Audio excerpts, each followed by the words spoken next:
Wax's podcast, talking mad shit about uninteresting facts. Wax's podcast, listen to it every Wednesday. What up, y'all? This is Wax coming to you live. Not really live like I always say, but live with episode 5. Y'all didn't think I was going to get to episode 2, much less episode 5, but here I am. This is actually Wednesday morning that I'm recording this. Sorry if I sound a little scratchy. I'm fucking getting sick, which sucks.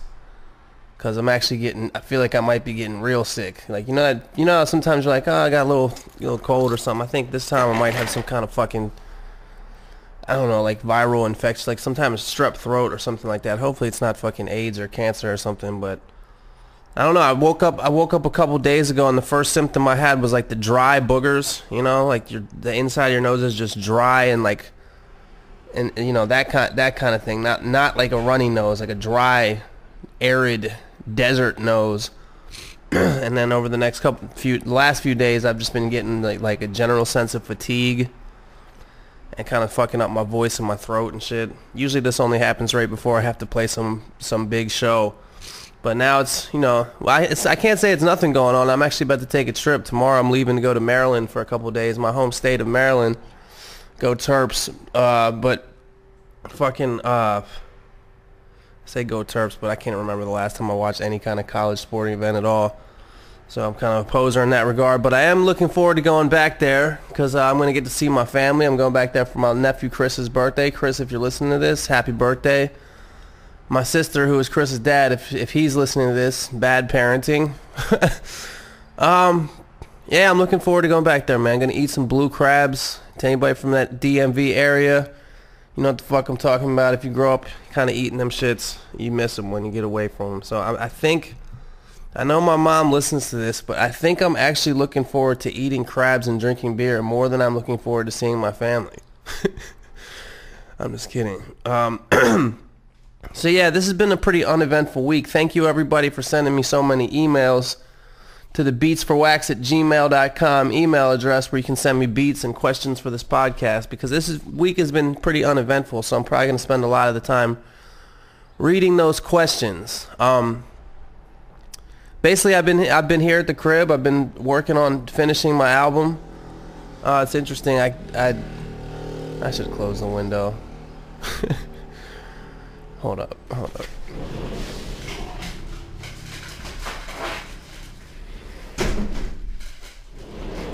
I don't even know if that made a difference.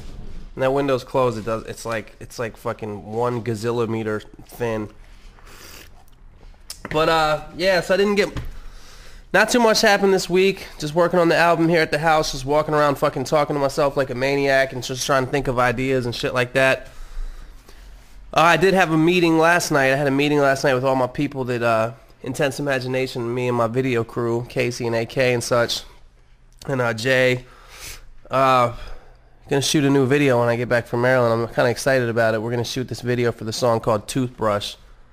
It's an unreleased song, and we're gonna bring back Melissa. Melissa played Rosanna in the Rosanna video, so she's gonna come down and be the star of that video too. Hopefully, I don't know. Who knows if it'll be successful or not. But I just want to make sure the shit's good, and I think it will be if we pull it off. It's a lot of shit we got to do for this one. It's gonna be a little bit more difficult, but you know, it is what it is.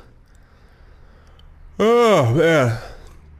So yeah, I've just been sitting here all week. You know, I think I stress myself out a little bit about making music. You know, I'm not really a fast worker, and I tend to stress myself out because I don't get as much done as I hope to.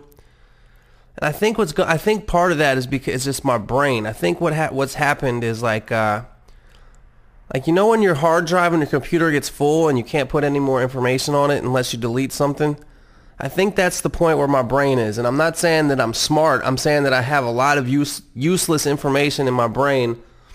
And it's just so fucking full that it needs to be like defragmented or something like that. Maybe I need to start meditating or some shit like that. But it's so fucking full of useless information that it needs to delete shit off of it. Because I think the brain kind of works like a computer hard drive. And I think actually, like, if you've seen any of this stuff about the singularity theory, soon we're going to actually model hard drives to work like the brain, which is a scary thought because then the computers are going to be smarter than us, and then they're going to develop, their brains are going to develop at like an infinitely exponential rate, and then they're going to ultimately be what takes over, and we're going to be no longer. I don't know if that's true, but if you really think about it and watch some of those videos and check out the theories, it's totally possible. I mean, I was thinking actually, you know how like back in the day you go to a restaurant with your friends or your girl or your parents or whatever, and what happens during the meal is that you talk to each other. You talk to each other and have conversations. But now if you look around a restaurant, even if there's a table of 4, most likely at least 3 out of the 4 of them are on their fucking iPhone. So it's almost like we walk around looking at these little screens, and then our social interaction is more and more becoming just based on us looking at this little screen. So I don't know about computers taking over and all that shit, but I don't see why it'd be impossible that eventually those phones just kind of not merge with us like on some evolution shit, like we do it on purpose, like we put something in ourselves, either in our brain or on our hand or what, I think in our brain, that just makes us kind of live in that world, like you won't have to see anybody to communicate with them and shit like that. You're just kind of in this social media world, like in your brain, like you're on the internet literally. I don't see why that's an impossible thing, because we're already like fucking becoming one with these little things. I don't know, maybe that's stupid, but maybe you're fucking stupid. God damn, being sick sucks. God, and you fucking get those horrible coughs, like the same kind of coughs that like the homeless dudes in Venice that dig through the dumpsters get, like that cough that just sounds like you're fucking one cough away from just like the cough makes your fucking spleen and liver come out of your mouth and nose. Your fucking lungs are just like, I mean, I'm not saying my lungs look great, but those dudes have coughs that are just fucking, I mean, they probably have several, like they just got fucking herpes, tuberculosis, AIDS, like all of it in one cough. And I'm not dissing them. I actually just this morning I got coffee. I went to, and I usually I'm like 50-50. I always drink coffee in the morning, but sometimes I make it here, and then sometimes I'll just like go to a place and get it. Not even usually because I want to get their coffee. I just want to leave the fucking house for a minute. So this time I went down by the water to this place called the Cow's End, and I'm I'm the kind of dude that usually doesn't give money to homeless people, and there's a reason why. There's a specific story that pissed me off, but now I'm kind of different. Now I kind of base it on the homeless person's demeanor. And I was actually having a conversation with this dude. He was a dude in a wheelchair. And he's a real nice guy. And he's about the age of a veteran, and a lot of those dudes are veterans. And I gave him $1 at the end of the conversation. So that was, I don't even know why I brought that up. He didn't seem like a homeless dude. It was interesting. But the reason I don't usually give homeless people money is because this one time I was going to 7-Eleven, and there was a homeless dude. He had one fucking leg, and he was standing up in front of 7-Eleven, and he was opening the door for people to get in. And if you think about it, like, stand on one leg right now if you can, and then think about opening the 7-Eleven door. Like, the one leg thing makes it a lot fucking hard. It makes it a lot harder. It might not seem like it. You're like, oh, well, you just use your arms and shit, but like, trust me, it looked like a difficult task. So I was like, dude, I'm gonna give this dude my change when I get out of here. So I remember I had 55 cents left over from whatever I got in there. And when I got outside, I gave it to him. He was like, motherfucker, is that all you got? And I was just like, damn. So, like, I mean, what the fuck? I don't know why that story matters, but that kind of made me say, like, you know what? I'm just not, I'm not going to, I didn't want to start, I don't like to base people, homeless people, on the way they look and say, like, I don't want to make a decision. It should just either be yes or no. Like, I give something to everybody or give nothing to nobody, or it's nothing to everybody. So that's how I was then, but I think I'm starting to change. I think I'm just like, it just depends on the fucking moment. I don't even know why I'm talking about that, but I got into it because I was talking about coughs. Talking about coughs. God,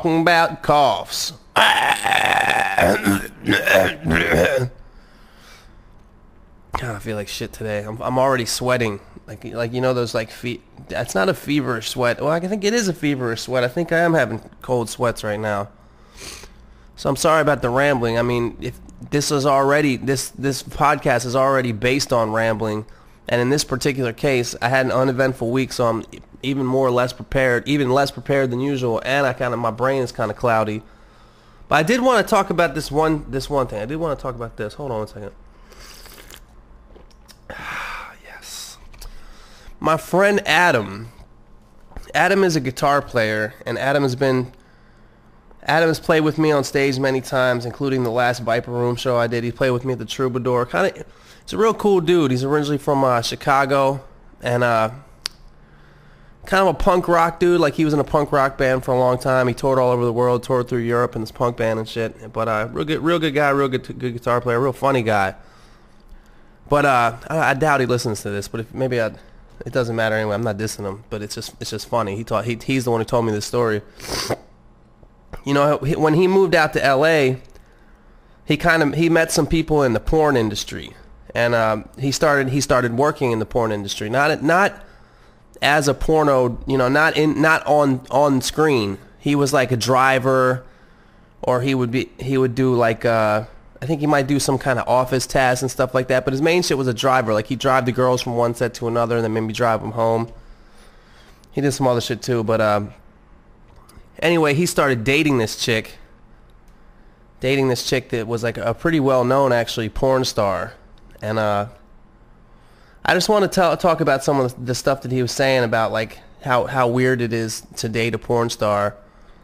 And I mean, to me, I couldn't do it right off the bat, because I mean, it's a no-brainer to me that it's weird. But he was talking about how sometimes she'd come home, you know, and this isn't really funny because it's so obvious, but if you just picture it, like they're like in love. They're like a lovey-dovey couple. So she comes home and she's fucking walking funny, and he's just like, "Oh, baby, what's the matter?" And she's like, you know, looking for sympathy, and she's like, "Oh, I had to do a double penetration scene today, and the dudes had really big dicks. They had really big dicks. Hold me, baby, please." And he has to be like, you know, I mean, either you got to deal with it. If you're accepting that, you got to be like, "Oh, okay, baby, I'm gonna make you some dinner. Rough day at work." And I just think that's fucking weird. And we started talking about it a lot more, and this is the part where I just thought it was crazy, because I was like, I jokingly said, like, you know, yeah, you come home one day and her fucking, you know, her hair's got some stuff in it, you know, and he says, "You know what though, that happened." His girl comes home from fucking work as a porn person, and like, she clearly has cum in her hair. Like, other people's cum in her hair. And I don't know, man. I was like, dude, if that's not the fucking green light to your brain to, like, go get the fuck out of there, I don't know what is. I mean, what if what if you're kissing on her neck and that she got it on there too? I'm not gonna go any further with that, because you know what I'm saying. I could never date a chick that does porn. I mean, it'd be hard enough for me to date a chick that strips, but doing porn, I mean, I don't see how people do that. And I know a lot. I don't know. A lot of them have boyfriends and husbands, and maybe they're just into that shit. All those people are kind of, you know, swingers and crazy anyway. But not me, man. I couldn't do it. Couldn't do the whole date a porn chick. All right, I think that might be. I don't have too much else. I'll tell a quick, let's do the segment Wax's True Hollywood Stories here. What did I tell you before? The Chris Brown story and the fucking Dave Chappelle story. All right, this one may not be as funny straight up, but this one I just thought was interesting because you got just picture it in your head. So, like 2 years ago, it was Grammy weekend, and as many of you know, in Los Angeles, when something like the Grammys or the Oscars or the MTV Awards or whatever happens in Los Angeles, there's always like mad parties and shit. And I've been to some of these parties, and like I said, I think last week, I never go to these things because I'm me. It's never like, oh, Wax is on the list. You know what I'm saying? I go because I know somebody else. In this particular case, one of my homies here is the actor Ryan Phillippe, and he was invited to this party. So me and my manager Brian and him went to this party, and the party was in Beverly Hills. It was at Jimmy Iovine's house. If you don't know who Jimmy Iovine is like the founder of Interscope Records. You know, a fucking huge record company. They fucking do Lady Gaga, Eminem, Dr. Dre, LMFAO. You know, No Doubt. They do Gwen Stefani, fucking everybody. So just a huge major record label, and he's the head of it. I think he's been on American Idol a couple times. He fucking co-founded the Beats with Dre, headphones with Dre. Interestingly enough, an interesting story about Interscope Records is they're this huge mogul entity or whatever you want to call them now, but they started with Marky Mark and the Funky Bunch, Good Vibrations. That and Rico Suave. Rico. If you remember that song. Suave. I don't know when that song came out. I don't know if that was I don't know. A lot of you might not remember that song because that's a fucking old-ass song, but they started with Rico Suave and Good Vibrations by Mark Wahlberg and the Funky Bunch, Marky Mark rather, and now they are who they are. So anyway, you never know what's going to happen. You may start small, but if you think big, you may end up big. You may even not have to think big. Maybe it just fucking becomes big. I don't know. But, so the party was at his fucking house. And my manager actually knows him. My manager used to work at Interscope for a while, and he knows him. So even still, that's not why we got in the party. We got in the party because we know Ryan. But we walk up to the fucking, we drive up there, get out the car, we walk up to the door, and there's a couple people there standing there waiting to get in, and you know, it's not that many people. It's kind of a smaller event. And we get to the door, and there's a dude there at the door that shakes everybody's hand, and basically he's like the greeter. Like, you know, like the fucking old lady when you walk into Walmart that's like, welcome to Walmart. It's like the fucking Hollywood version of that, except they actually touch you. They actually shake your hand. But the person who was fucking doing that was fucking Arnold Schwarzenegger. And I thought that was fucking crazy. I walk in the door not expecting anything. I'm just like, you know, cool, let's see what's going on here. And the first thing I fucking see, hey, nice to meet you. And he fucking shakes my hand. I look up, it's fucking Arnold Schwarzenegger, who was just the governor of California, fucking the Terminator, all that shit. I mean, and it's like, it was so unexpected to see him.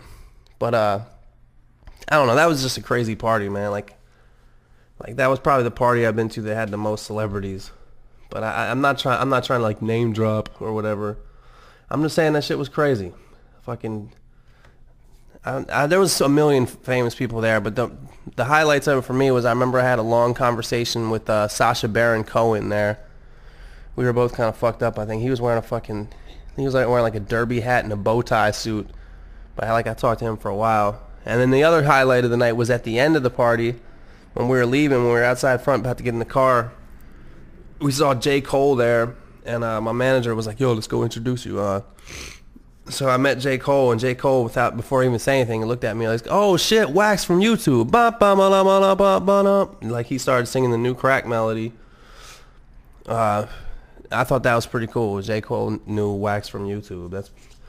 That's pretty cool. But there was a lot of other shit at that party. I fucking talked to like Paris Hilton and Nikki Hilton. I fucking talked to Mary J. Blige. It was fucking crazy. None of them remember who I am, I'm sure, but I will never forget meeting them. It was fucking nuts. But that was actually a couple Hollywood stories, but it wasn't really a funny Hollywood story. But just letting you know, we're trying to keep the segment going. Speaking of segments, here's the call. Let's do the call someone and fuck with them segment.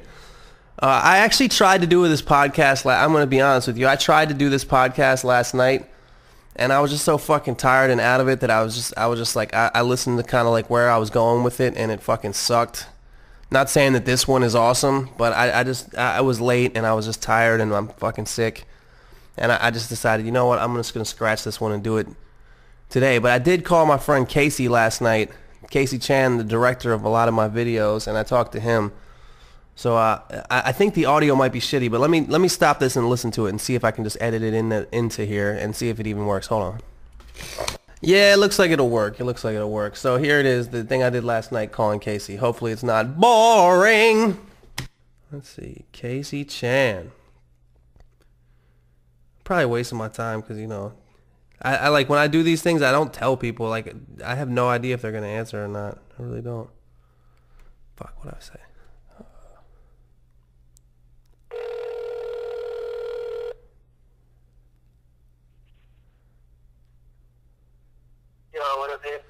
Yo, what up, dude? Hey, I was just thinking about the video we were talking about today, the toothbrush video. Yeah. I think we should go a different direction with it, man. Like, I think some of the stuff we were talking about, I just had this thought that maybe instead of doing like the way we had been talking about it, like picture like, how can I picture like a kayak, right? And there's two kayaks. No, three kayaks. So I'm on one, and then like this homeless dude is on another one, and then you're on another one. Like you're directing from the kayak, right? You're shooting from the kayak. So I jump into the one with the homeless guy, and then from there, me and him give each other a 5, and then I jump out of that onto the other kayak, and when I get there, there's like a picnic basket there, right? So I open up the picnic basket, and inside of it is like this like magical gummy worm. And when I eat the magical gummy worm, you know, I transform into like a pterodactyl kind of thing, right? And then I fly up into like I basically fly onto a cloud, and when I get to that cloud, I start hunting. I'm hunting for my prey down below, and it turns out that you turn into a fish. And then I end up eating you, and then that's the end. Where's the lesson plan to this? Nah, man, I'm just fucking with you, man. I don't know what the fuck I'm talking about. I know. Right. I know that you know. No, man, you're on my podcast right now. You're on the call. Yeah, you're on the call someone and fuck with them section of my podcast, which usually kind of turns into like an interview piece. Gotcha. Oh, sorry that my responses weren't as entertaining as they could have been. No, I thought they were great. I thought they were great. So yo, like, so for people out there that they don't, that maybe they want to get into making videos or directing videos or anything in the movie industry or music video industry, do you have any advice for people out there that want to do stuff like that? Well, it's like 12:30, dude, in the morning. You know, like, a better time to do a podcast than now. Oh shit, man! I think that maybe the speakerphone's not really coming out too clearly. Can you say that again? I forgot what I said already. It's late. Oh, my bad, man. I said you cannot pick a better time to do a podcast.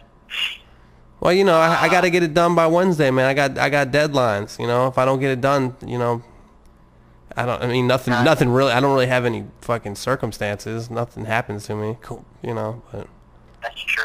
Not circumstance. What's not circumstances? What does it happen? What happens when you don't get something? What? What? I just said the wrong word. I was saying like if I don't get it done, I don't have any blah blah blah. I said circumstances, but that's not the right word. You're looking for like repercussions, but fuck. Yeah, repercussion works. Okay. There's a simpler word for it. Yeah, fucking. What? There's gonna be consequences. I said circumstances. I don't really have any circumcisions if nothing happens, so. Yeah, that's true. That works too. So what are you working on? Right now, just finished meeting with you actually about the toothbrush video, and I think the whole kayak jumping is a good idea. So what for the listeners that might be familiar with some of my stuff, what are some of the other videos you worked on with me? I guess starting with the first one, I think then we did Relax, and then we did Spencer Girl, and I don't know if Crazy X was before or after the Spencer Girl, but that's in there somewhere. And then Too Loud, and then Rosanna, and now we're gonna do Toothbrush. Nice. Toothbrush. That's the name of the next song. The next video we're doing. So how So what kind of knowledge can you drop on the people? I wish I had more cool questions to ask you, but like how did you know? Like when did you know that you wanted to do this for a living? When did you know that you wanted to direct?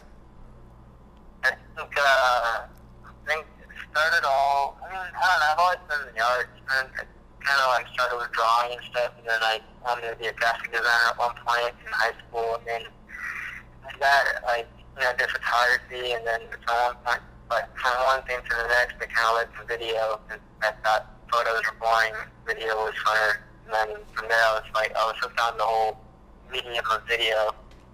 And then found myself in film school, and then decided I wanted to do music videos, and I wanted to do movies, and I wanted anything that falls under that, whole filming and stuff, and it's fun,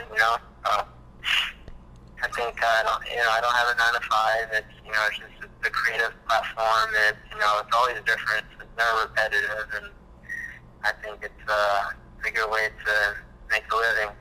Not an easy way to make a living, but it's a fun way to make a living. And I think that's all that matters.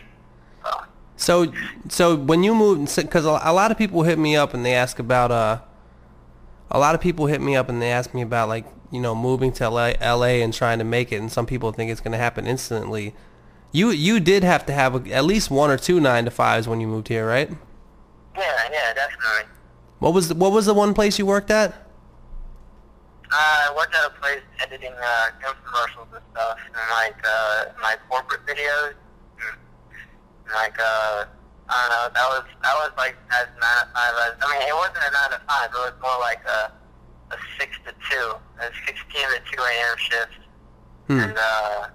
and you just clock in and clock out after your 8 hours, and then that's it. I rarely even saw my boss. It was just kind of like you do the work, and then you leave all the work on a hard drive, and he'll check it in the morning, and he'll leave you notes, and by the time I get in there, it's already done.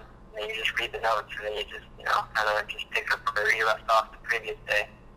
Definitely, that was boring. That was like 9 to 5, and same thing every day, just a corporate video or some sort of infomercial. I guess the difference here is like even a lot of 9 to 5 stuff still involves like film or entertainment industry shit. Yeah, I mean there's 9 to 5 within entertainment. I mean I think every job requires that kind of or every career, what do you call it? Every industry has its own 9 to 5 category or jobs for that industry. Right.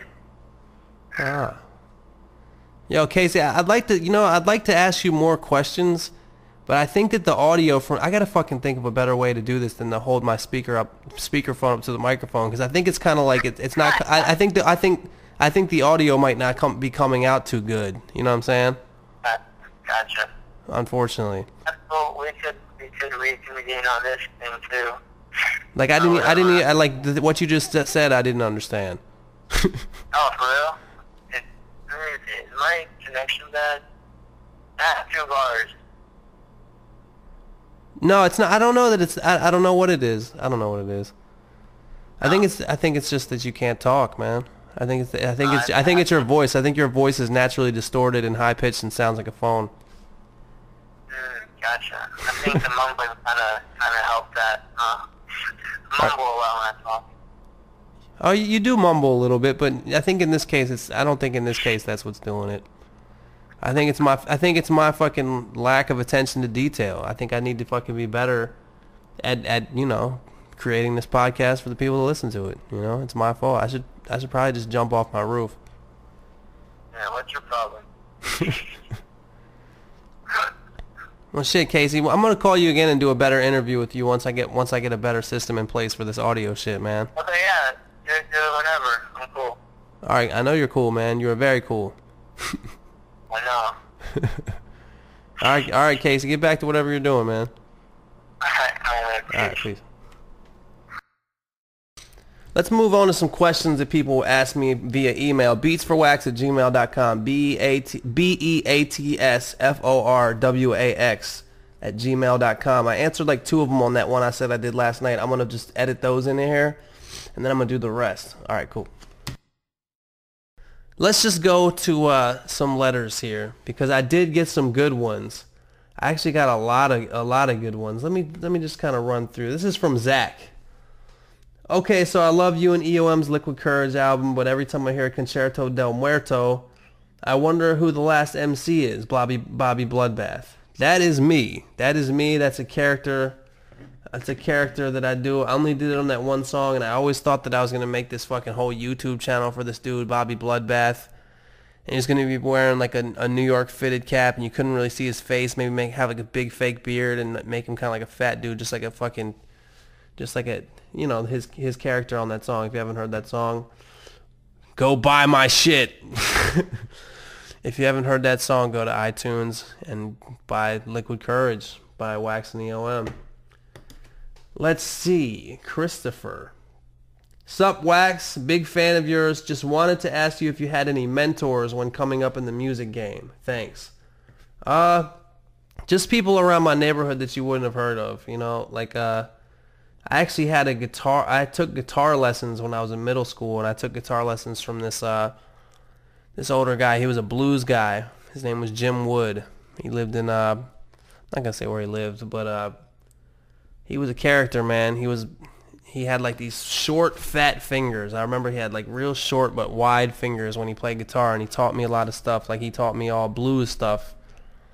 And he's a Vietnam vet, and his wife was actually Vietnamese, and they had, that's where they met. They met at war, but she moved back to the States with him. So I remember she was always cooking really good smelling food, and she was just kind of stuck to herself, kind of quiet, but like they were cool people. So I guess that's the only mentor I can think of was the guitar teacher I had in middle school. And also, and actually somebody sent me an email about this band, but there was a band called the Two Skinny Jays, and not only did they make cool music, I mean, it's not for everybody, but my old band McGregor toured with those guys a couple times, and they were definitely mentors. They were like older than us, and the shows they put on were just so crazy, man. Like the way they did live shows were just insane, and that was that was one of the biggest learning experiences for me. And I don't know, I would definitely say that they're my mentors. Yeah, Two Skinny Jays. God, I'm really slow today. I blame that on my sickness. I blame that on the lateness. Blame that on everything but myself. I'm not going to blame myself. I'm just going to pass blame on to others. Yeah, so that's where I ended off last night. I'm sorry about the kind of disorganized nature of this particular podcast, but I'm kind of getting ready for this trip. I haven't had much happen to me this week, and like I think I said before, just now, I like to blame everything on others and not the fucking shortcomings that I just naturally have. But you know what I forgot to do? I wanted to do every week, because I know that she's going to hit me up every week about this, because I know how my mom is. But she sent me yet another feedback email from last week's podcast, and she said a lot of stuff, but I thought the interesting thing she said was, but what is a DAP? Please explain this one next time. I confess I do get a kick out of your giving advice to the lovelorn, though. It's not like you've been very successful in that area. Ha ha. Thanks, Mom. Thanks for reminding me of all the relationships that I've never had work out. But what I thought was awesome is, my mom's learning a lot of she's learning some slang on this one, especially when EOM was on, and because he's black, But what is a DAP?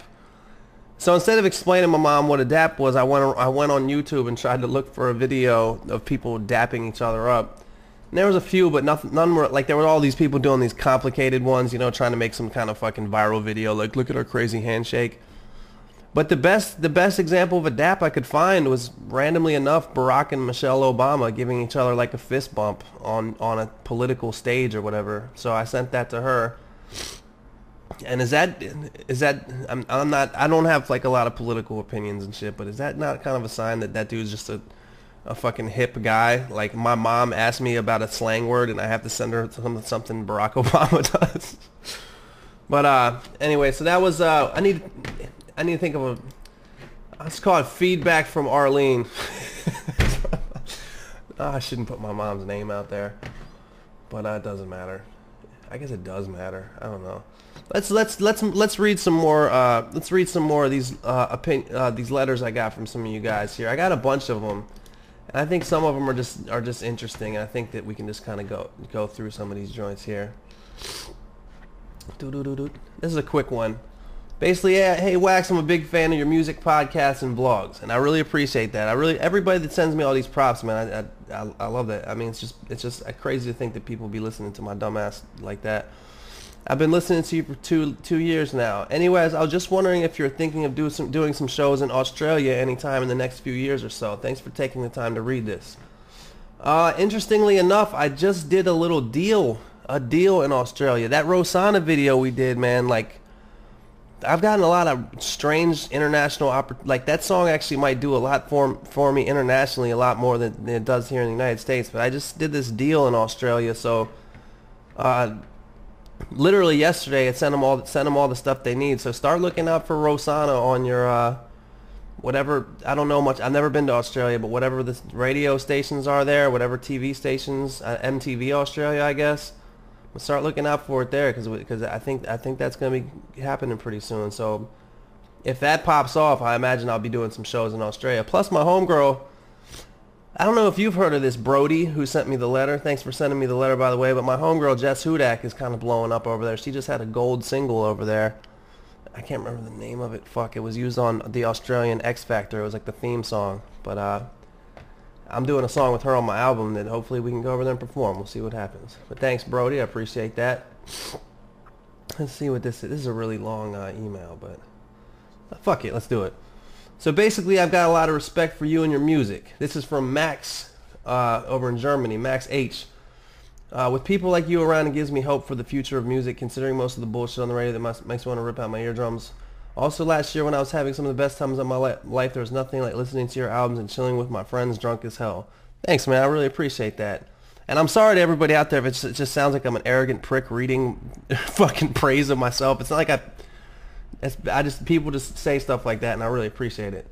But my question for you is, although it's something I'm more generally wondering, basically I'm 19 and I live in Germany. I enjoy making music. I mean, I write rap lyrics and have dabbled in making songs previously. But the thing I do wonder is, how do you make that step from just making music to actually deciding you want to base your life around it? In other words, you have to take that step and risk to put your life and well-being on the line to just do music. It seems like it wouldn't be very stable, and my parents would definitely be disappointed. You're probably right about that. Would you say just do it and see what happens, or should I try and get more developed and build contacts before I try to make this step? I feel like I should have a successful, quote-unquote, boring job, but I don't feel that deep in me. What is your opinion? This is my opinion, Max. Thanks for the letter. I appreciate the props, man. It's not like you can't make that decision that early on, man. Like if you got to have stuff going on in the music world before you can make the decision to kind of just say fuck it, and not have a job and just trust yourself that you'll make enough money to pay your rent on your music. And it's not it's not like you go from it's not like you just be like, I'm gonna do this and then it just happens. Like you're gonna have to work those jobs and do your music for a long time, and then it's like a gradual switch. Let's say you're making, just to make the numbers easy, let's say you're making $1,000 a month on your regular job and you're making $100 a month on music. Over time, that music money, if you're successful, that music money goes up and up and up and up and up. And eventually it gets to the point where you're like, wait a second. If I took away now my time is actually more valuable than my regular job. The time I spend at that job, I'd be better off, doing it to make music. Then I could actually make even more than I would make at the regular job. So long story short, man, it's not something you just decide like that. Like you can't be like, I want to. It's not really about what you want, man. Like they always say, you gotta fuck. Of course, I forget I forget what they always say. No, you do what you got to do until you can do what you want to do. That's what they always say, and I think that's true as shit. I've had mad jobs. Don't think that this shit fell into my lap, man. Yeah, I'm not 19. I 19. I was working. You're gonna have to get them jobs, man. I don't know if you're gonna go to college or what, but that could be a good idea too. But that's my advice for you, Max. Take it or leave it. Fucking throw a fucking dart at my face. Have your dog shit in your hand. Put a poster of my face on your wall, and then throw that fucking pile of dog diarrhea at my face if you don't agree with me. I mean, that's how I feel. All right, this one's from Marcus. Yo, Big Wax, it's Marcus. Thanks for the shout out, even though you didn't get to read my question last week. Sorry, and thanks, Marcus. My question for you this week is, I'm confused as to what to do with this coworker of mine. I'm 22, she's 17. Ooh. She invited me to a party and I went and we were all touchy-feely, maybe a little kiss if I can remember. She's cool as fuck and a good looker to boot. I love that expression, to boot. Makes me think of Canadians. I don't know, because that, you know, the fucking stereotype, South Park. My favorite thing that Canadians say, and I love Canadians, people are going to fucking mistake this for making fun of them, but I don't think they will. If you ever watch like King of the Dot or anything, the dudes always say shoot out. Like when they say like shout out to blah blah blah, it's always like shout out. I can't fucking do it. I remember staying in Toronto when I had a show there one time, and me and my brother and my boy Matt, who was doing our merch. This was during the Wax and Herbal Tea low budget mystery tour. We did a show in Toronto, and we stayed on this dude's house. And he was like, "Don't worry, I got 3 cooches." I was like, we were all like, "What? What do you mean 3 cooches?" But yeah. I love Canada, man. I wish I could fucking go there. But she's a good looker to boot. What should I do, man? Just party with her? I legitimately like this girl. I'd like to take her out on a date, but I'm not sure if it's the correct thing to do. Thanks for the props that you give me after that, Marcus. I appreciate it. Now, if you're 22 and she's 17, you want to take her out on a date, my first bit of advice would probably shouldn't be on a Monday through Thursday night, because that's a school night for her, and she might have to get home early, because, you know, sometimes high school is, you know, you might have to wake up really early to catch the bus that she has to catch to school, you know. So, you know, 22 and 17, I mean, you know, that's 5 years is not that big of a difference. But, you know, if you were like 2 people in their 30s, if it was like 37 and 32, it would mean much less, especially because in most states 18 is the legal age, you know. So I think there's some states that's still 17 or 16. I think in West Virginia it's actually 9. It's like, no, but I don't know, man. I don't know how to give you advice on that, dude. Maybe wait till she's 18. Be careful, especially if she got crazy parents. I've heard you don't want to get sued for statutory rape. I mean, I've had friends that do. I mean, I guess 22 and 17 is not. I'm not gonna give you advice on this, man. I shouldn't even. I don't want you to. I'll give you. This is my advice. Don't base this situation whatsoever on anything that I would say. That's my advice. Thanks, Marcus. Okay, I already answered that one. Oh, you motherfucker, please don't freeze. Please don't freeze. Oh, shit. Hold up. My internet's giving me the beach ball. Oh, there it goes. Okay, cool. Alright, this one's from Pharrell, or Pharrell. I don't know. It's probably Pharrell. I'm 19 and I've been rapping for about 1.5 years. My problem is sometimes I tend to sound like the rappers that inspire me.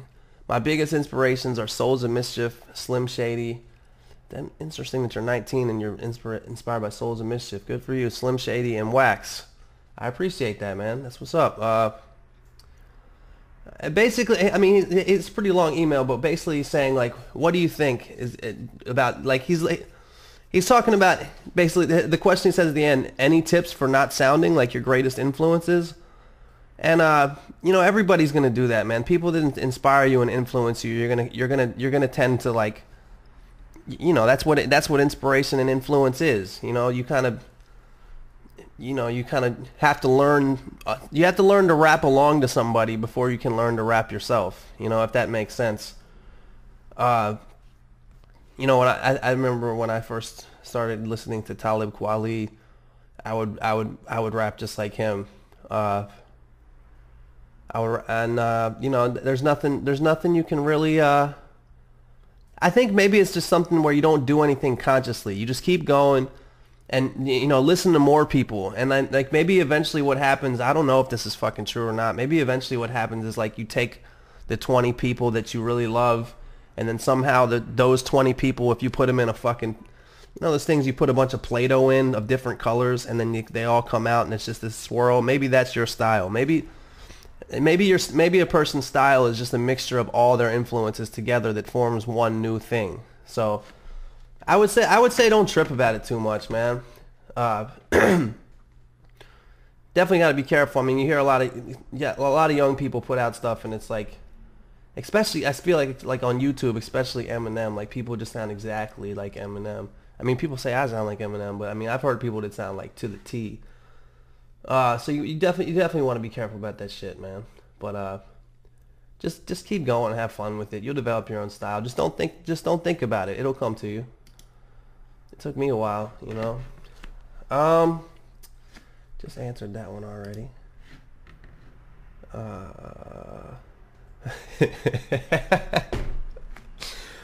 I definitely wanted to read this one. This dude's gonna think I'm fucking dissing him, but you know what? He sent me the fucking shit, and he told me to read the shit on the podcast. So I'm gonna fucking read it on here. This is Zach from Canada. First of all, big ups. Really appreciate all the things you're doing. Music, podcast, video, bringing me some entertainment. Second of all, tell that virgin from last week's podcast to get at me. All right, virgin from last week's podcast, get it, Zach. If you guys want each other's email addresses, you know, I can't remember where the virgin was from, but Zach is from Canada. Doesn't look like it. It says where in Canada, I don't believe. But now my awkward request. I'm a bit of a weird traveler. I like to fly alone and see what kind of bullshit adventures I can have. I've done a few East Coast trips, and now I wouldn't mind checking out the West Coast. You mentioned you live near Venice Beach and very close to LAX. Basically, I don't want to live in a hotel for a week, and couch surfing would be way, many wise, more interesting. I was kind of hoping, since you can't come to Canada, you would let a Canadian bum your couch for a week, November 3rd through November 10th to be exact. I'd flip you some cash, clean my messes, and be respectable. I could do whatever during the day, help you out or chill on my own. Help me out. I just need an adventure, and I was hoping it'd be in Cali this year. Anyways, I'm 23, cool guy, and if you don't like me, you can boot me out or whatever. At least responding to this email would be dope as fuck. Even read this out on your podcast if you want. Now, Zach, I don't doubt that you're a good guy, and I actually appreciate the balls it takes to just kind of ask somebody you've never met before in your life to just stay at their house for a week. But, I mean, think about that from my end, man. Like, I don't know you, man. You know, I'm a busy guy. I do a lot of stuff. I mean, you know, I don't know who you are, you know. I can't just have somebody I've never met before based on nothing, you know, just stay on my couch for a week, man. You know, if you want, if it was like, yo, can we meet up and get coffee? Even that would be weird to me. I had a dude show up at my house one time. I don't know if I told you guys that story, but when I first started selling T-shirts online, I would use I don't use my actual return address anymore. I just use a return address of this random return address, whatever. That doesn't matter. But I used to use my own. And I was chilling at the crib one day, and somebody just knocked on my door, and they were like, they found my address from there, and they just fucking came the fuck over. And that happened, and I heard my boy Ray William Johnson, who's like big on YouTube and whatnot. Like I heard some weird stories from him. And basically, man, like it sounds fucking weird, maybe because I'm sure you're a good dude, Zach, and you have fucking all just good intentions, and you sound like the dude. You sound kind of like a hippie type dude. You just want to fucking travel. And that's kind of a similar personality to how I have, but like, nah, man, you got to be careful about that kind of stuff. People you never met before and shit like that just kind of coming over. And you know, when somebody stays, even a homie from Maryland or something comes out for a week, I mean that takes up time, man. Like you kind of got to play the tour guide and stuff like that. But nah, sorry, Zach, you can't stay on my couch. Thanks for the props, though. I appreciate it, man. All right. This one is from Shannon. This is a weird one, actually. Hey, Wax. First off, I want to say I love your music, and I look forward to your podcast every week. I baked a Dutch apple pie this morning while listening to your podcast. Isn't a Dutch pie or something when... No, a Dutch oven? When, like, you're under the covers with your girlfriend and you fart and you put her head under there or something? But I baked a Dutch apple pie this morning while listening to your podcast, and it got me into a great mood. Well, I hope you enjoyed that Dutch apple pie, Shannon. I think I have a good discussion topic for your podcast. All caps, Coregasms. Coregasms. Have you ever heard of them? No, I had not heard of them until your email. I am one of the lucky ladies out there that benefits from the big O after working my abs a bit. I don't know if it's the intensity of the workout, the rubbing of the underwear against the clitoris. I should read this differently. I don't know if it's the intensity of the workout, the rubbing of the underwear against the clitoris, or both. But it's I wish I had a fucking girl to read this. It'd probably be a turn on to half you fucking perverts out there. But it's a great thing going on down there. Smiley face. I just thought I would bring this topic up after I heard your segment on masturbation. I actually rarely masturbate, and it's been quite a while since I've had sex. Sorry to hear about that, but it's no biggie because the Coregasm does me weekly wonders. I'm just an independent 27-year-old woman that enjoys her gym time. Keep up the good beats. Shannon from Wisconsin. Well, I appreciate the props, Shannon. And after I read this, I actually looked for a second to find out if this was like some kind of phenomenon, and it turns out it is. There's a lot of women out there that there's certain ways that you can work out your abs where I guess your fucking clitoris rubs against the underwear or against the floor, or sometimes I guess your inner thighs kind of hook yourself up, and you can actually have like an orgasm from working out. And it's like a phenomenon that actually was first reported about in the 1950s. A coregasm. But I thought the most interesting part of this thing that you said is, I'm just an independent 27-year-old woman that enjoys her gym time. So you're telling me that you put on your fucking workout clothes, go to the gym, and while you're in the gym doing your ab exercises, you're having an orgasm? I want to understand that. I can understand if you're at your house and you know, you're doing it there, but like, you're fucking in the gym, and like, you know, if I'm in the gym and I'm fucking on whatever, on the fucking, I can't even think of something in the gym. If I'm over there doing fucking squats or whatever, and fucking, I look over and you're going, ugh. And that was a terrible orgasm sound. It sounded like a fucking dude doing curls or whatever at the gym. But just picture a girl in all workout clothes doing sit-ups and fucking just moaning like she's fucking getting fucked and fingered and whatever the fuck, anything. I don't know, that would distract me. But I don't know, I just didn't know if you did that in public or what. But good for you. Good for you. A lot of women have trouble with having orgasms. You don't even need no man. Man says, I'm just gonna go work out. I don't need you. That's kind of like the essence of the independent woman. You know, you even said that it's like been a while since I had sex, rarely masturbate. You don't even need to. You just go to the gym, have your coregasm, you know. But I mean, then again, you know, you baked a Dutch apple pie this morning for yourself. I bet you know you got to be careful. You're gonna become Steve Carell from the 40-Year-Old Virgin. You know, like you're baking Dutch apple pies. Next thing you know, you got a collection of fucking old Barbie dolls that you can't take out of the case because they're classics. Then your whole, you know, you're gonna develop too many habits. By the way, if you're eating Dutch apple pie, it's good to know that you're doing your gym time, because you know you're kind of getting those abs back there. I guess if I had an orgasm, if I could have an orgasm because I work out, I'd probably be fucking ripped. All right. I like the super young, the young people that send me stuff. Okay. Hey Wax, my name is Chris. I'm 14 and a huge fan. I just moved to Ashburn, Virginia from Richmond before freshman year. I had lots of friends before, and now I have to start over and get a new group of friends. I don't really know where to start, what quote unquote social group of people I should hang out with. Please help me out if you can. Who did you hang out with in high school? Thanks so much, man. You have no idea how much this would mean. From Chris. First of all, I never had to experience what you're talking about. Like, I remember how in high school everything was weird, and like social shit was like all the foundation of like your life and being. So like going from middle school to high school, and then all of a sudden having to be a freshman in high school and you don't know a single person. I didn't have that experience. So I can imagine that would be tricky. And and you use social group in quotes because that's how it is in high school. Like, it's just a bunch of groups. There's cliques. You know, you got like the the football jocks. You got like the hot chicks.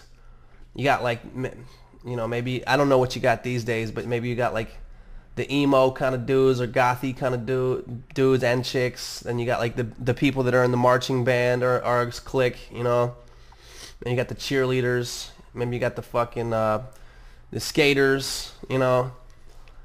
When I was in high school, I hung out. I think that I guess my social group would kind of have been like, I guess like this musician, skater, stoners, I guess would be my social group. And no, I don't recommend you hang out with that group.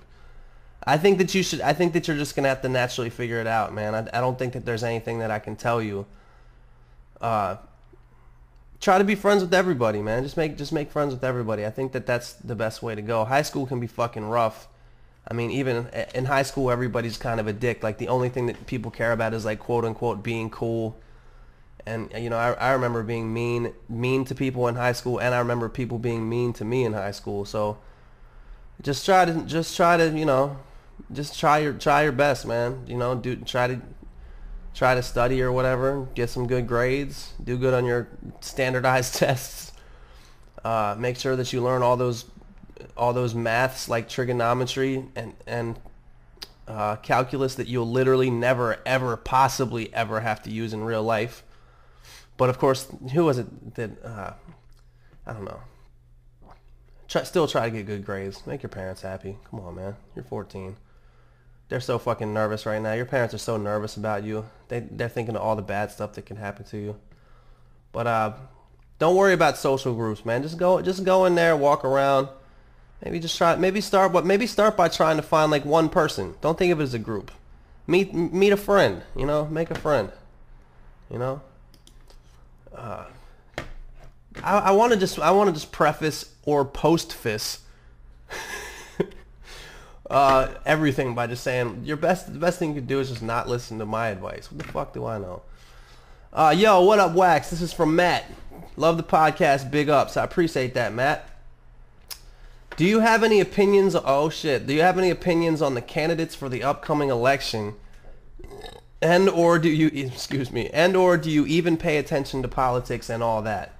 Also, how do you feel about our country's current state? Any insight to that would be great. That was like a rap. Any insight on our country's current state? Wait, how do you feel about our country's current state? Any insight on that would be great. Mitt Romney did this, Obama did that.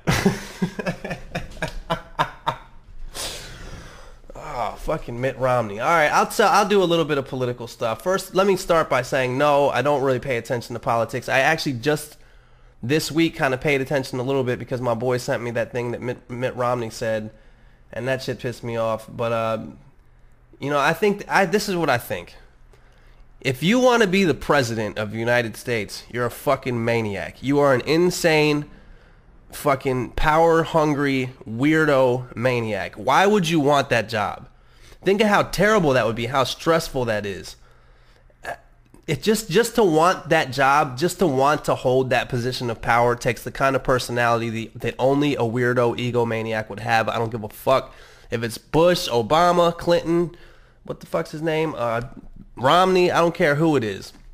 You're a fucking weirdo psycho if you want to be the president. Let me start by saying that.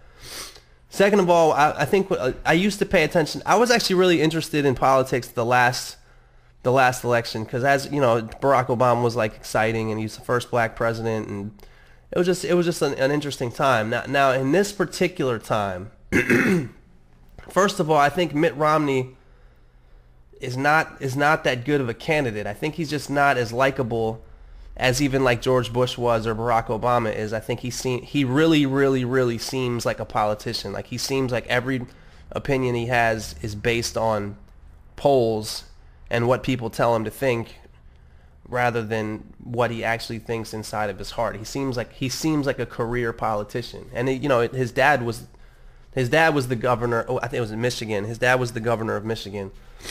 So I don't know. He seems like a cyborg to me. He seems like he seems like he could rip off his face, and there would be, you know, like a robot underneath. And I'm not saying Barack Obama couldn't be a cyborg either. I think that maybe they all are.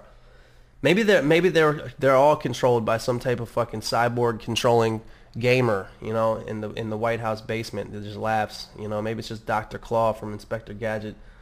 If you fucking remember that. Jesus, I don't even know if that was the right Dr. Claw. Was that from Inspector Gadget or was that from some other show? I don't know.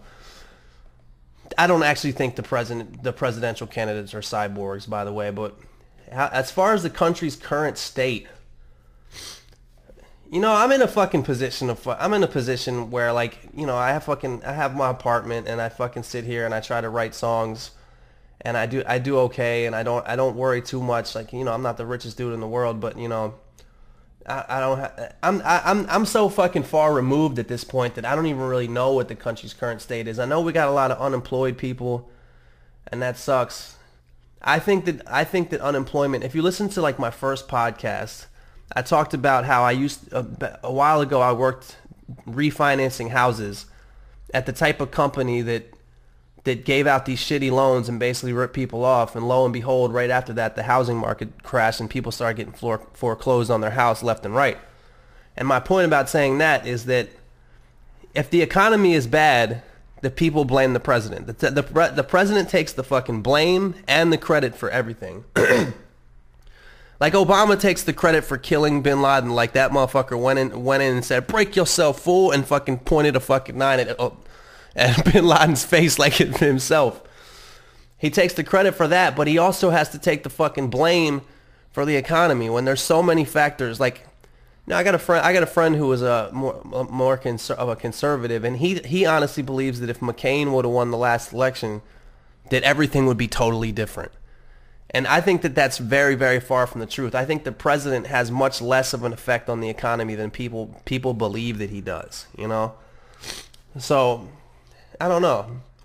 I think that there's a lot of shit weird about the I'm sick of people talking about, it's just like one side is like less government and one side is like more government. Like, I feel like most people live in their lives, and you know, this, like I said, this could be because I'm so far removed and I just don't think about it that much, but I don't feel like most people in America feel like government is controlling them and reaching into their lives and invading it so much. I think it's, you mostly just do your thing, you go to work, you hang out with your family, and you know, you pay your taxes or whatever. I don't think people feel like this sense of intrusion that the Republicans try. The picture that the Republicans paint is this government that's like has all these arms and they're just reaching into your household and controlling your life. And I just don't feel like many people actually feel that, you know?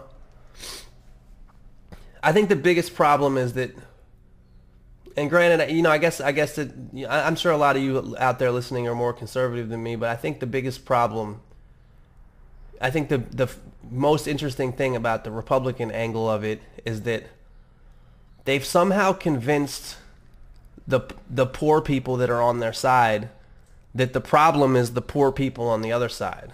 You know, the problem is welfare, the problem is food stamps, the problem is all this shit that poor people get. When in reality, these big companies, you know, what, like, you know, I don't know the fucking numbers. I'm not going to sit here and act like I'm fucking well versed on this shit, but like, you know, we bailed out the airline industry. We bailed out the fucking bankers who make all those companies, Bank of America, who are making all this money.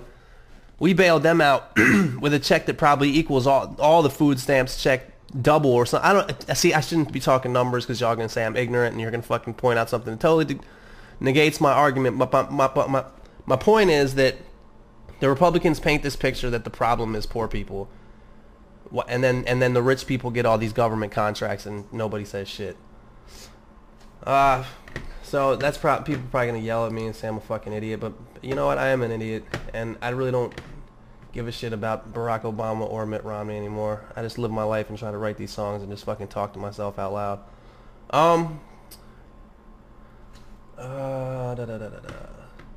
I'm sorry, Brian from Stockton. I'm gonna skip that one. That's kind of one that I should probably just answer via email for you, bro. This one's from David. Sup, Wax? You got any interesting or funny groupie stories to tell? What are your favorite cities to perform in and why? Can't wait for your new album and for you to come back to Philly. Thanks for the props, man. I don't know why I answered this one because I definitely didn't think about it. I don't really have any funny groupie stories to tell, and if I have groupie stories, I don't really want to tell them. My favorite cities to perform in. That's a really difficult one, man, because I've done, you know, a lot of shows. I've done shows in Toronto, and then I've done shows throughout the United States. And you're in Philly. That's definitely one of my favorite places to perform. Of course, I love Los Angeles. I love Baltimore. I mean, I love. There's not really a place that I've performed in that I'd be like, oh, this sucks, you know. I mean, my answer to that would be, you know, I've never really had a place that sucked. So, in other words, I don't want to offend the one person listening that's from that particular city.